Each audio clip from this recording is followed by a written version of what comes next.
कूजन्तं राम रामेति मधुरं मधुराक्षरम् आरुह्य कविताशाखां वन्दे वाल्मीकिकोकिलं जयत्याश्रितसन्द्रास द्वान्तविध्वंसनोदयः प्रभावान् सीतया देव्या परमव्योमभास्करः अञ्जनानन्दनं वीरं जानकी शोकनाशनं कपीसमक्षगन्धारं वन्दे लङ्का भयङ्करम् असाध्यसाधकस्वामिन् असाध्यं तव किं वद रामदूतकृपा सिन्धो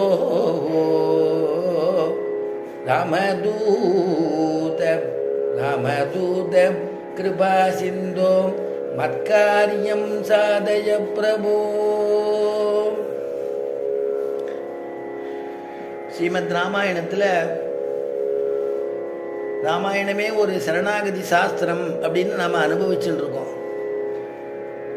ஏன்னா பெருமாள் ஒவ்வொரு அவதாரம் பண்ணும் பொழுதும் அவன் 3 விதமான காரியத்துக்காக அவதாரம் பண்ணுறேன்னு சொல்லிட்டு தான் உலகத்தில் அவதாரம் பண்ணுறான். கீதாச்சாரியனான கிருஷ்ண பரமாத்மா சொல்லும் பொழுது பரித்ராணாய சாதூனாம் விநாசாய ச துஷ்கிருதாம் தர்ம சம்ஸ்தாபனார்த்தாய சம்பவாமி யுகே யுகே அப்படின்னு பணிக்கிறான். அர்ஜுனனுடையதான தேர்தட்டில் சொல்லக்கூடிய வார்த்தை. அப்போது எல்லாரும் சரணாகதி பண்ணிண்டாதானே அவன் ரட்சிக்க முடியும். அவன் நம்மளை காப்பாற்றுவான்கிற ஒரு சஞ்சலம் இல்லாமல் மனசோட கூட அவனை சரணாகதி பண்ணிக்கிறதே அவன் நம்மளை காப்பாற்றுறான், பொறுப்பேற்றுக்கிறான்.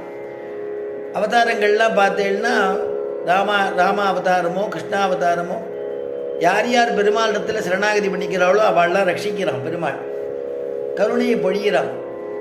அந்த மாதிரி அந்த வரிசையில் ஸ்ரீமத் ராமாயணத்தில் போனதில் நாம் அனுபவித்தது இந்திராதி தேவதைகள்லாம் ராவணனால் படக்கூடிய கஷ்டத்தை தாங்க முடியாதபடிக்கு, ஏன்னா பிரம்மதேவன் அப்படி ஒரு வரம் கொடுத்துட்டான். அந்த வரம் கொடுத்து எதனாலையும் உனக்கு அழிவில்லை அப்படின்னு வரத்தை கொடுத்துட்டான். மனிதனால் எனக்கு அழிவு வர